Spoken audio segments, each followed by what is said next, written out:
I'm Mike Quincy, and this is the review of the 2024 Hyundai Santa Fe Hybrid. So along with a really boxy style, this 5th generation Santa Fe gets a dual screen display, lots of interior storage options, and a 3rd row seat, which is admittedly small, but we're gonna get into that later, literally. As you know, we buy all of our test cars anonymously, which keeps us independent, and allows us to tell all the good and what's not so good about the cars that most people buy. For our test program, we bought a 2024 Hyundai Santa Fe Hybrid SEL all-wheel drive model. The base price was $38,750. We didn't get any extras, as the SEL comes nicely equipped with power adjustments for the driver's seat, heated front seats, synthetic leather seating surfaces, dual-zone climate control, and wireless charging. The destination fee was $1,395, and the total came to $40,145. SUVs are the family vehicle of choice these days, and the new Santa Fe has tons of interior room and lots of family-friendly features. The new Santa Fe gets a longer wheelbase than the previous model and is sized between the Toyota RAV4 and Highlander. So it's kind of a tweener in that it's on the radar for those looking for a small SUV, but also want a little more room. And with the 3rd row seat, it now serves as a compelling alternative to 3-row mid-sized SUVs that may be too large or expensive for some shoppers. And check out that styling. Looks like the people in Hyundai's design studio were slightly enamored with the Land Rover Defender. This is a chunky exterior. Some of us loved it. Some of us most definitely did not.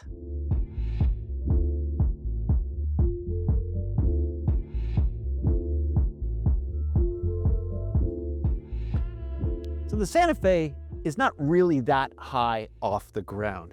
It's taller than most cars, but not as tall as most of the bigger SUVs. Even shorter people don't have any problem getting into this cabin. It's not a high climb up at all. So once inside the Santa Fe, and you take a look around, you can't not be impressed by the kind of materials and finish that Hyundai has done to the new Santa Fe. There's lots of variation of finishes and the materials they used in the door panel here, sort of a carbon-like finish around the mid-dash area. The dash vents move with really smooth precision. There's lots of rubber liners for the bins, nice leather wrap on the steering wheel. Fit and finish scored really well, but not everything is perfect. For example, the glove box here just flops open, and it's unlined. So most vehicles have a damped glove box that opens a little bit more smoothly. So most of the controls for the redesigned Santa Fe are pretty straightforward. We do have some exceptions though with the climate panel, which is a lower panel separate from the big screens. We appreciate the rotary knobs that you can use for adjusting the temperature. That's pretty good.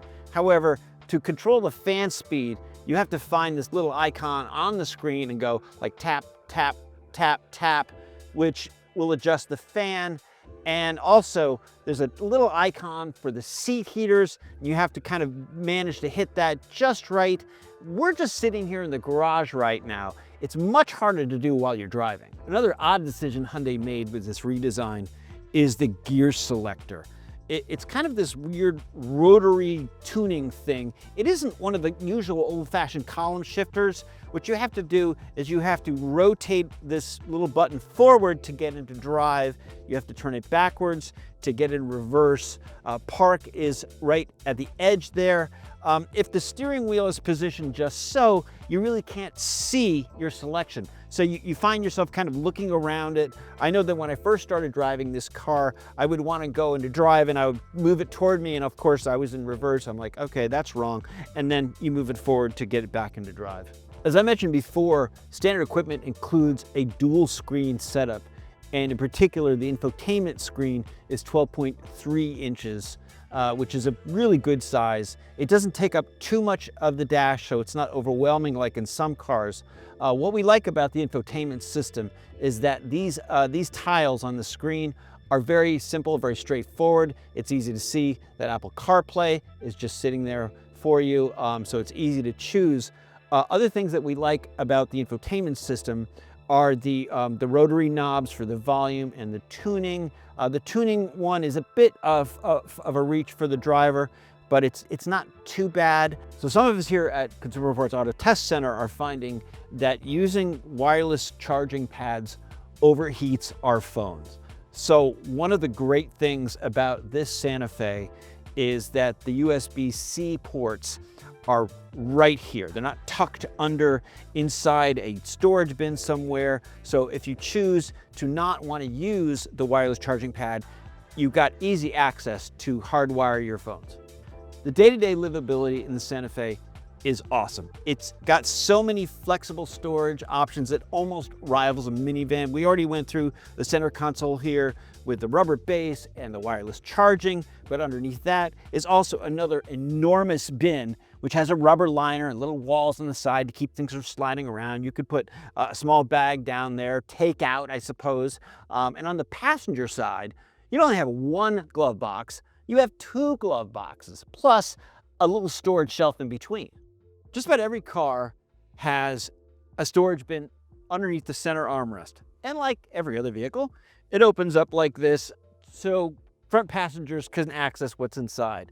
Now for the Santa Fe, it also has a removable center tray that you can put your keys in or some tissues or change or whatever.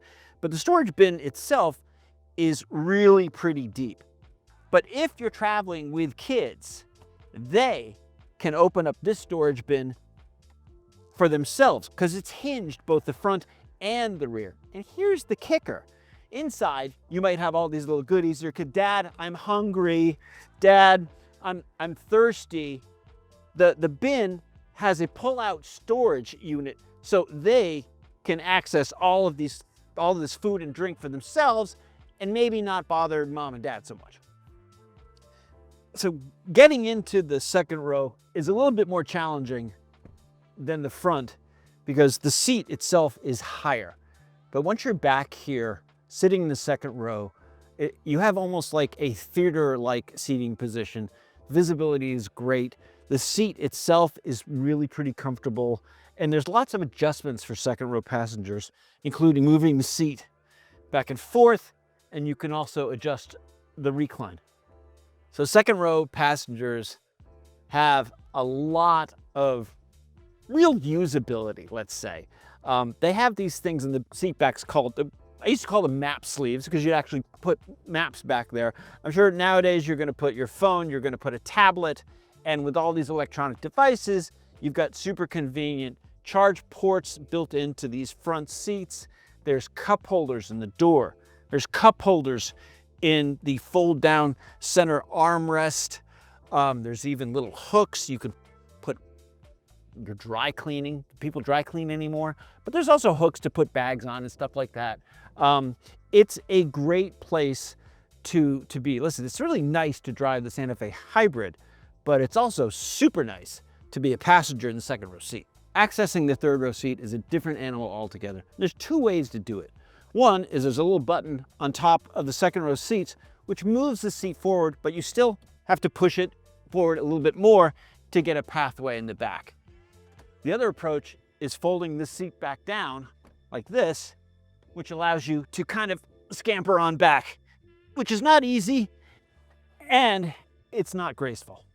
This third row seat is tiny and really applicable only to kids. Adults back here are going to find very little foot space, and the seating posture is odd. Your knees are almost like up into your jaw. It is not a comfortable perch if you were going to be transporting adult-sized people on a regular basis. In hockey language, we would call this a penalty box. So we talked before about the boxy design of the Santa Fe, and this really is a thing because most modern SUVs have a sloping roofline that's more for styling. So the boxy kind of body of the Santa Fe allows it to have a lot more cargo space. So the power liftgate opens really wide, and once inside, you can see that the cargo floor is at a good height. That means you don't have to like reach down a lot to load cargo inside. So it's a pretty flat floor. With the third row seat in place, there's not much room here at all. Just a couple soft duffel bags, maybe a couple bags of groceries. However, it's really easy to fold down the third row seat to increase the cargo space. You just pull on this strap, fold that forward, pull on the strap, fold it forward, and you've got a nice flat floor to load stuff. With the second and third row seats folded flat, you can see there's a ton of space here. And a lot of times when we test both a regular and hybrid version of almost any vehicle, the battery pack of the hybrid often takes up storage space. Nice to know that the Santa Fe Hybrid doesn't lose any storage space compared to the regular model. The driver's seat in our tested SEL model is a perforated leatherette material. Leatherette meaning that it's not technically real leather, it's synthetic leather, but it's so nice you'd be hard pressed to tell it from the real thing. There's lots of power adjustments for the driver's seat, including two-way lumbar, which we really like. Unfortunately, in the SEL model, the passenger seat does not get any power adjustments. Powertrain options include a 277 horsepower, 2.5 liter turbocharged four-cylinder in the regular Santa Fe, which we also tested. It's paired with an 8-speed dual clutch automatic transmission. Under the hood, the hybrid gets a 1.6 liter turbocharged four-cylinder engine and electric drive that produces a combined 231 horsepower.